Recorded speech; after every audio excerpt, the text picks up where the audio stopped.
बिस्मिल्लाहिर्रहमानिर्रहीम। अस्सलाम वालेकुम नादरीन, आप यूट्यूब चैनल देख रहे हैं। मैं इमरान खान हूँ। शहबाज गिल के साथ जो वाक़या पेश आया उस पर बात करेंगे इस वीलॉग में। तफसीलात मैं आपको बताऊँगा। उसके बाद हुकूमत एक लंगड़ा लूला कमीशन बनाना चाह रही है, उस पर जो इमरान खान साहब की पार्टी है उसने क्या मौक़िफ़ इख्तियार किया है वो भी आपको मैं बताऊँगा। फिर उसके बाद समी इब्राहिम साहब ने बड़े खौफनाक शिकवे किए हैं और पाकिस्तान में सीनियर जर्नलिस्ट हैं, उन्होंने जनरल बाजवा से गिले शिकवे किए हैं। उसमें दो बातें बहुत टेक्निकल हैं और एक सवाल तो ऐसा है जो ज़रूर उठाया जाना चाहिए, उस पर बात करूंगा।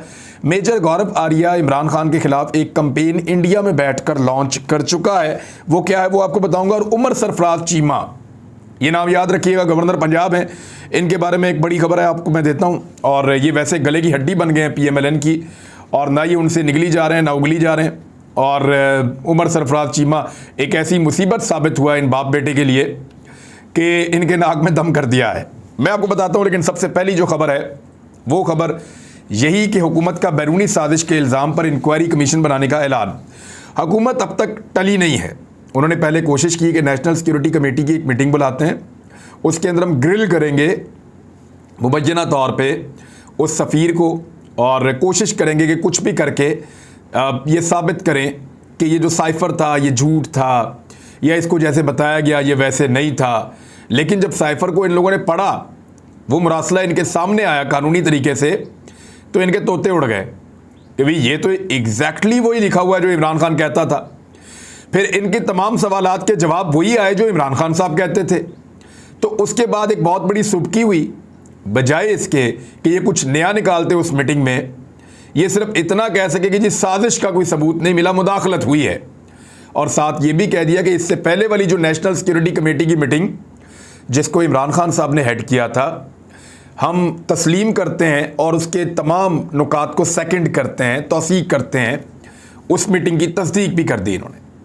तो अपने ही पाँव पे इन्होंने कुल्हाड़ा मार दिया। अब एक और कुल्हाड़ा मारने की तैयारी कर रहे हैं। लेकिन उस मीटिंग के बाद हुआ क्या, ये जब भी कभी सहाफ़ियों के पास आए जिन लोगों ने उस लेटर को पढ़ा था, तो उन्होंने कहा जी कोई साजिश नहीं है। सहाफ़ियों ने सवाल नंबर 1 किया कि क्या उस लेटर में इमरान खान का जिक्र है? चुप। सहाफ़ियों ने सवाल पूछा कि क्या उस लेटर के अंदर तहरीक अदम एतमाद का जिक्र है? चुप। सहाफ़ियों ने सवाल पूछा कि क्या उस लेटर में कोई माफ़ी का जिक्र है? फिर चुप। फिर सहाफ़ियों ने सवाल पूछा कि क्या उस लेटर में ये जिक्र है कि पाकिस्तान को नताइज भुगतना पड़ेंगे? फिर चुप। फिर सहाफ़ियों ने सवाल पूछा कि क्या उस लेटर में वाकई ये भी जिक्र है कि अमेरिका अपने ताल्लुकात पाकिस्तान के साथ तहरीक अदम एतमाद की कामयाबी या नाकामी के साथ मशरूत कर चुका है? तो फिर चुप। यानी इन सवालात के जवाब नहीं दिए। खामोशी नीम रजामंदी होती है। अभी तक एक मरतबा भी हुकूमत का कोई रुकन ये नहीं कह सका कि अमेरिका की धमकी के अंदर तहरीक अदम एतमाद का जिक्र नहीं था। हुकूमत का कोई भी रुकन अभी तक कह सका ही नहीं कि ना अमेरिका ने तहरीक अदम एतमाद की कामयाबी के साथ माफ़ी को मशरूत किया, और ना अमेरिका ने तहरीक अदम एतमाद की नाकामी की सूरत में ख़तरनाक नताइज की धमकियाँ दी। ये कोई हुकूमत का बंदा ऐसी जुर्रत ही नहीं कर सका, क्योंकि बाकायदा उस मरासले के अंदर ये लिखा हुआ है। तो हुकूमत उसको झुटला भी नहीं सकती और उसके अंदर लिखा हुआ सच बोल भी नहीं सकती। बहुत बुरे फंस गए हैं। अब एक लूला लगड़ा किस्म का कमीशन बनाने की तैयारी हो रही है। वफाकी वज़ीर इत्तलात मरियम औरंगज़ेब ने इस्लामाबाद में प्रेस कॉन्फ्रेंस करते हुए कहा कि इमरान खान के खिलाफ कोई बैरूनी साजिश नहीं हुई। जब अपने इत्तेहादी छोड़ जाएं तब आपको याद आया कि बैरूनी साजिश हुई। उन्होंने बताया कि हुकूमत ने फैसला किया है कि उस सुबह शाम के तमाशे पर गैर जानिबदार इंक्वायरी कमीशन बनाया जाए। ये इंक्वायरी कमीशन गैर जानिबदार होगा और इसका सरबराह ऐसा मुकर्रर किया जाएगा जिस पर साजिशी टोला भी सवाल नहीं उठा सकेगा। इंक्वायरी कमीशन मुनसिफाना तौर पर फैसला करेगा, जिसके बाद मुल्क को झूठी सियासत के लिए इस्तेमाल करने वालों को कानून के कटहरे में लाया जाएगा। कमीशन फैसला करेगा कि इस ड्रामे का असल किरदार कौन है, और इंक्वायरी कमीशन के TORs काबीना के आगे अगले इजलास में सामने रखे। TORs में तो ये मारते हैं। एक तो ये कमीशन बनाएंगे जो मुतनाज़े होगा। तहरीक इंसाफ का ये कहना है कि सुप्रीम कोर्ट ऑफ पाकिस्तान में इस मामले के ऊपर ओपन हेयरिंग की जाए, सुप्रीम कोर्ट के अंदर ये मामला उठाया जाए तमाम फ्रीकैन को बुलाया जाए, ओपन हेयरिंग की जाए, सब कुछ दूध का दूध और पानी का पानी होना चाहिए कि पाकिस्तान में बैरूनी मुदाखलत हुई, साजिश हुई, कौन कौन शामिल था, कैसे हुई। लेकिन वो कर ये रहे हैं कि एक कमीशन बना रहे हैं और उसके टीओआर कहते हैं कि वो चीज़ें तय कर लेना जिनके अंदर रहते हुए ये कमीशन काम करेगा, वो टर्म्स तय कर लेना जिनके अंदर रहते हुए ये कमीशन काम करेगा। जब इमरान खान साहब का धांधली वाला कमीशन बना था तो टीओआर के अंदर ये तय कर दिया गया था कि मुनज़्ज़म धांधली ढूंढनी है आपने धांधली नहीं ढूंढनी, आपने लफ्ज़ मुनज़्ज़म शामिल करवा दिया था पीएमएलएन की उस वक्त की काबीना ने। तो जब मुनज़्ज़म का लफ्ज़ शामिल हो गया तो उन्होंने कहा जी धांधली तो पाकिस्तान में बहुत हुई है, 40 सफ़े उसके ऊपर हमने लिख दिए हैं, लेकिन मुनज़्ज़म नहीं हम पकड़ सके। अब मुनज़्ज़म करने के लिए तो बहुत सारे इदारों को, बहुत सारे लोगों को साथ रगड़ना पड़ता, तो वो कमीशन नहीं कर पाया। तो यहाँ पे भी इसी तरह के टीओआर जो हैं वो बनाए जाएंगे। लेकिन पाकिस्तान तहरीक-ए-इंसाफ ने साफ इनकार कर दिया कि इम्पोर्टेड हुकूमत के आखिरी चंद हफ्ते हैं, हुकूमत के कमीशन को मुस्तरद करते हैं। तहरीक-ए-इंसाफ के रहनुमा फवाद चौधरी का कहना था कि वो पहले ही मुबैना बैरूनी साजिश की तहकीकात के लिए हुकूमत के तहत किसी भी कमीशन को मुस्तरद कर चुके हैं। यानी हुकूमत के अंडर काम करने वाले ऑफिसर अगर कमीशन के ऊपर काम करेंगे तो क्या उसका नतीजा निकलेगा? कुछ भी नहीं। तो इस पर उन्होंने खुलकर कह दिया कि ये 24 घंटे अदालतें खुली हैं तो ये अहम मसला पाकिस्तान पर इम्पोर्टेड हुकूमत नाफिज कर दी गई है। अवाम ने इस काम को अपने हाथ में अब ले लिया है। साजिश के मकामी किरदारों का तयन अदालती कमीशन करे और ओपन हेयरिंग उसकी होनी चाहिए, क्योंकि 24 घंटे तो अदालतें खुली हैं। तो ये हुकूमत ने एक चीज़, एक पैंतरा खेला है जिसके मुकाबले में पाकिस्तान तहरीक-ए-इंसाफ ने अपना मौक़िफ़ रख दिया और वो इसको कभी तस्लीम नहीं करेंगे, ना ही इसको पब्लिक तस्लीम करेगी। शहबाज गिल वाला मामला इंतहाई सीरियस है। अब शहबाज गिल का एक्सीडेंट हुआ, वो लाहौर से इस्लामाबाद जा रहे थे और उस एक्सीडेंट के बारे में उन्होंने खुद कुछ लिखा है। उन्होंने कहा कि मुझ पर कातलाना हमला करवाने वालों को बताना चाहूँगा कि अपने मौला और कौम की दुआओं की वजह से ज़िंदा हूँ। मेरी गाड़ी का पीछा करके जानबूझकर हिट किया गया है, ये एक मंसूबे के तहत किया गया है। यानी अगर गाड़ी का एक्सीडेंट हो गया था तो दूसरी गाड़ी को रुक जाना चाहिए था, रुक कर देखना चाहिए था ये लोग जिंदा हैं, मर गए, क्या हुआ। तो दूसरी गाड़ी रुकी नहीं। इसको बोलते हैं हिट एंड रन केस, मार के भाग जाना। हिट एंड रन केस था ये। शहबाज गिल की गाड़ी को पीछे से आने वाली एक गाड़ी ने हिट किया, हिट करके उसको इस तरीके से टेक्निकली हिट किया कि वो गाड़ी उलट गई और वो कलाबाजी खा के साइड पे जाके गिर गई। शहबाज गिल लकीली उसमें, क्योंकि ये अमेरिका से बड़ा लंबा अरसा गुजार के आया तो इन लोगों को आदत होती है बेल्ट शर्ट ये बांध कर बैठते हैं। वैसे मेरी आप सबसे गुजारिश है कि मेरी अपनी जान एक मरतबा बची है बड़े खौफनाक एक्सीडेंट में, बहुत खौफनाक एक्सीडेंट था, सिर्फ इस वजह से कि मैंने सीट बेल्ट पहनी हुई थी और मुझे चंद मिनट पहले ही मेरे दोस्त ने इशारा किया तो मैंने सीट बेल्ट बांधी और फिर वो एक्सीडेंट हो गया और उसमें मेरी जान बच गई। तो आप सबसे गुजारिश है कि आप सीट बेल्ट का इस्तेमाल हमेशा करें और ज़रूर करें। तो शहबाज गिल की जान बच गई। उन्होंने कहा कि मुझे जानबूझकर हिट किया गया, ये एक मंसूबे के तहत किया गया है। मैंने कल ही कहा था कि क्या ज़्यादा से ज़्यादा आप हमें कत्ल करवा देंगे? करवा लें कत्ल, गद्दारी नहीं करूँगा। उन्होंने कहा कि इमरान खान के साथ खड़ा था, खड़ा हूँ और खड़ा रहूँगा। मैं आज कौम को बताना चाहता हूँ ये खान पर भी हमलावर होंगे, ये हर कीमत पर हमें चुप करवाने की कोशिश करेंगे। बैरूनी साजिश और उसके लोकल हैंडलर्स और गद्दारों को ये पता है कि इमरान खान और उसके साथी चुप नहीं बैठेंगे, इंशाअल्लाह सबको बेनकाब करेंगे। ये जी शहबाज गिल साहब वाला मामला, और ये बड़ा सीरियस मामला है। अगर वाकई कातलाना हमले हो रहे हैं और उजरती कातलों को इस्तेमाल किया जा रहा है तो ये इंतहाई खौफनाक है। ये नेक्स्ट लेवल पे चले गए हैं। इन्होंने पहले तौहीन मज़हब के इल्ज़ाम लगा के लोगों को मरवाने का पक्का बंदोबस्त किया, पाकिस्तान में आग लगाने का बंदोबस्त किया। बड़ी मुश्किल से पाकिस्तान के इदारों ने इस गंद को रोकने की कोशिश की, लेकिन अभी भी ये फैल रहा है। बड़ी मुश्किल से पाकिस्तान के इदारों ने इस नफ़रत को रोकने की कोशिश की और माजी में जनरल बाजवा भी इसको भुगत चुके हैं। बहुत सारे और लोग इसका निशाना बन चुके हैं। यहाँ कत्लो गारतगिरी भी हो चुकी है और झूठे मुकदमात बनाए जा रहे हैं तौहीन मज़हब के, जिनका हकीकत से कोई ताल्लुक नहीं है। और रियासत पहली मरतबा, रियासती ताकत पहली मरतबा ये काम कर रही है किसी हुकूमत की फरमाइश के ऊपर। तो ये बड़ा सीरियस और बड़ा संजीदा मामला है। अब इसमें शहबाज गिल के ऊपर कातलाना हमला अगर ये हुआ है तो ये इंतहाई अफसोसनाक है। पाकिस्तान की एस्टेब्लिशमेंट को सोचना पड़ेगा कि पाकिस्तान कहां जा रहा है और उन्होंने पाकिस्तान को कहां पहुंचाना है। खुदा ना खास्ता ये वाकयात चीज़ों को नीचे नहीं ले जाएंगे, ऊपर ले जाएंगे और ज़्यादा हालात ख़राब हो जाएंगे।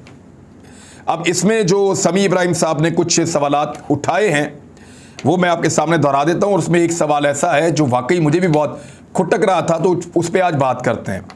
उन्होंने कहा इतने सारे लोग खुद इकट्ठे नहीं हो सकते थे। ये जो अपोजिशन की जमातों को इकट्ठा किया गया था इमरान खान के खिलाफ, ये लोग इकट्ठे खुद नहीं हो सकते थे और पाकिस्तान में हो भी नहीं सकते। इनको इकट्ठा किया गया है और जनरल बाजवा पे उन्होंने इल्ज़ाम लगाया कि आपने इनको इकट्ठा किया है। सवाल उन्होंने पूछा कि आप किस लिए ये काम कर रहे हैं और किसके लिए काम कर रहे हैं। इमरान खान साहब ने भी ये सवाल उठाया था कि अमेरिकन ने जब ये कहा कि इमरान खान साहब की हुकूमत गिरा दो तो माफ़ी, अगर इमरान खान साहब की हुकूमत बच गई तो हम आपको संगीन नताइज की धमकी दे रहे हैं, आपको उसके नताइज भुगतना होंगे। ये धमकी अमेरिकन से किसको लगाई थी? इमरान खान को तो निकाल रहे थे वो, शहबाज शरीफ तो हुकूमत में ही नहीं था।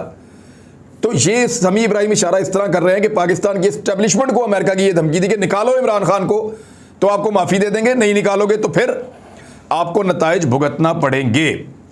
फिर साइफर में मौजूद मालूमात को किसने और क्यों छुपाया, ये भी सवाल उठाया समी इब्राहिम ने। फिर एक और चीज़ उन्होंने कहा कि रिटायर फौजियों की जो मीटिंग हुई थी उसमें आर्मी चीफ ने इमरान खान साहब के बारे में बहुत नेगेटिव बोला था। अच्छा, ये चीज़ मेरे दिमाग में भी आई। अगर फ़ौज का इस सारे से कुछ लेना देना नहीं था तो बहुत सारे रिटायर फौजियों ने ये बात रिपोर्ट की, बताई ऑफ द रिकॉर्ड, कुछ ने ऑन द रिकॉर्ड, कुछ को पाकिस्तान से भागना पड़ गया ऑन द रिकॉर्ड बात करने के बाद। तो जो जनरल बाजवा ने, आर्मी चीफ ने बातचीत की रिटायर फौजियों के साथ, वहाँ उन्होंने इमरान खान के ख़िलाफ़ बहुत नेगेटिव रिमार्क्स पास किए, जिस पे बाद में इमरान खान साहब ने ये कहा था कि मुझे पता है कि मेरे बारे में क्या बातें की जा रही हैं, और उन्होंने इसका शिकवा भी दबे लफ्ज़ों में किया था। लेकिन अगर आप बात इसको समझें इस एंगल से कि जनरल बाजवा को क्या ज़रूरत थी कि वो इमरान खान साहब की बुराइयां करें रिटायर फौजियों के सामने, इसका मतलब है उनके अंदर शिकवे चल रहे थे इमरान खान के खिलाफ। तो फौज का ये कहना कि हम इमरान खान के बिल्कुल खिलाफ नहीं हैं या हमें इमरान खान से क्या प्रॉब्लम थी, तो वो प्रॉब्लम तो खुद जनरल बाजवा साहब ने खुद बता दी हैं रिटायर फौजियों को कि इमरान खान से ये प्रॉब्लम्स थी, और उसके बाद वो ये कहते हैं कि हमने नहीं निकाला। तो प्रॉब्लम्स तो आपको थी, जहां तक तो मामला पहुंच गया। आपने क्लियर कर दिया कि आपको इमरान खान से बहुत ज़्यादा प्रॉब्लम्स आ रहे थे। जो मुल्क के अंदर अच्छा कर रहे थे वो आप कर रहे थे, जितना बुरा हो रहा था वो इमरान खान की वजह से हो रहा था। जनरल बाजवा ने रिटायर फौजियों को यही बातें बताई ना, तो ये सवाल उठाया जाना चाहिए और इसके ऊपर जवाब मांगा जाना चाहिए कि एक तो जनरल बाजवा ने ये क्यों कहा रिटायर फौजियों को कि इमरान खान के बारे में नेगेटिव रिमार्क्स उन्होंने दिए, और दूसरा DG ISPR ने जो एक गैर ज़रूरी प्रेस कॉन्फ्रेंस की जो उनको नहीं करनी चाहिए थी, उन्होंने नई बनने वाली हुकूमत के आने के साथ जोड़कर दिखाया मईशत की बेहतरी को। यानी DG ISPR जनरल बाबर ने जो नई हुकूमत आई उसको जोड़कर दिखाया, किसके साथ? मईशत की बेहतरी के साथ। ये जनरल बाबर ने किया। अब मामला ये है कि उसके बाद तो मईशत बहुत बुरी हो गई। अब तो ये पेट्रोल की कीमत बढ़ाना चाहते हैं। मिफ्ता इस्माइल ने कहा जी 102 अरब का साल हर महीने नुकसान हो रहा है, हम ये बोझ नहीं उठा सकते, हमें ये बोझ लोगों पे डालना पड़ेगा। अब वो 30 रुपये 40 रुपये पेट्रोल महंगा करना चाहते हैं, आने वाले दिनों में करेंगे भी। पीपल्स पार्टी के लोग ये कह रहे हैं कि डॉलर 200 रुपये का होने जा रहा है, पेट्रोल मजीद महंगा होने जा रहा है। तो मार्केट कहाँ गई? वो तो फिर क्रैश कर गई। स्टॉक मार्केट के अंदर तो फिर मंदी है। तो इस पे DG ISPR का कोई स्टेटमेंट, कोई ट्वीट, कोई चीज़ नहीं आई। जब इस हुकूमत की फेवर में था, जब ये नई हुकूमत आई, सब इसके खिलाफ कंपेन कर रहे थे, तो DG ISPR का स्टेटमेंट इनके हक में आया था। ये एक हकीकत है। लेकिन अब जब ये हुकूमत बहुत बुरा परफॉर्म कर रही है, इकॉनमी को डबो रही है, तबाह कर रही है, तो DG ISPR का कोई स्टेटमेंट इनके खिलाफ नहीं आ रहा। यानी या तो इकॉनमी पे पहले ही बात ना करते, अपने आप को बिल्कुल पॉलिटिक्स से दूर रखते, लेकिन खुद पॉलिटिक्स के अंदर आए हैं तो फिर दूसरी तरफ की पिक्चर भी लोग उम्मीद करते हैं कि वो दिखाएंगे। तो ये जो इमरान खान साहब के बारे में बदमज़गी का इजहार किया गया है रिटायर फौजियों के साथ मीटिंग में, यहाँ एक बड़ा सवाल पैदा होता है। मेजर गौरव आर्या लगातार और कुछ पाकिस्तान के दानिश्वर जो है वो उसको बेकारी दानिश्वर इन चीज़ों को स्प्रेड करते हैं, फैलाते हैं। वो ये कहते हैं कि मेजर गौरव आर्या ये कहता है कि इमरान खान पाकिस्तान के लिए एक नासूर बन चुका है और इमरान खान पाकिस्तान को डैमेज करेगा, इमरान खान पाकिस्तान को तोड़ देगा। मैंने वैसे गौर किया कि मेजर गौरव आर्या ये शख्स जितनी नफरत पाकिस्तान से करता है ना, उतनी नफरत इमरान खान से भी करता है। कैसी इंटरेस्टिंग चीज़ है। मेजर गौरव आर्या एक इंडियन है। ये शुरू से हर वो बात करता है जिससे पाकिस्तान के टुकड़े हो जाएं। ये शुरू से हर वो गेम करता है, यानी इसने बताया कि फ़लाँ फ़लाँ मौलवियों को अगर आप पैसा दें और उनके ज़रिए से ये काम करवाएं तो पाकिस्तान में आप एक खाना जंगी करवा सकते हैं। बहुत खुश होता है इन मामलात में, बड़े इसके पास आइडियाज़ होते हैं। अभी ये इमरान खान के बारे में भी इसी तरह की बातें करता है। इसको हमेशा मुँह की खानी पड़ती है, लेकिन मैंने गौर किया कि जो आदमी भी पाकिस्तान से प्यार करता है ना, क्योंकि मेजर गौरव आर्या पाकिस्तान से नफरत करता है, ये उस आदमी से भी नफरत करता है और उसके खिलाफ एक प्रोपेगेंडा की पूरी मुहिम शुरू करता है। तो ज़बरदस्त है। और इसको जो लोग फैला रहे हैं वो भला कर रहे हैं इमरान खान का कि गौरव आर्या जिस आदमी को गाली देगा, जिस आदमी को बुरा भला कहेगा और जिस आदमी को नेगेटिव करार देगा, वो आदमी पाकिस्तान के लिए कभी भी बुरा नहीं हो सकता। उसकी आप आंखें बंद करके तकलीद करें, उससे फ़ायदा होगा। उमर सरफराज चीमा ने आर्मी चीफ को मिलने की ख्वाहिश की इजहार भी किया है, शहबाज शरीफ को भी लिख दिया है और ये कहा कि आपके बेटे ने बहुत फ़ायदा उठाया इस बात का कि वो आपका बेटा है। और उन्होंने तो यहाँ तक कह दिया कि अगर मुझे एक सूबेदार और 4 सिपाही मिले तो इस जाली वज़ीर आला को उठा के जेल में डाल दूँ, जालसाज को। तो उमर सरफराज चीमा एक ऐसा आदमी जो पाकिस्तान तहरीक इंसाफ के साथ पहले दिन से खड़ा है। इमरान खान साहब को अब समझ आ जानी चाहिए कि वफादार ही होते हैं।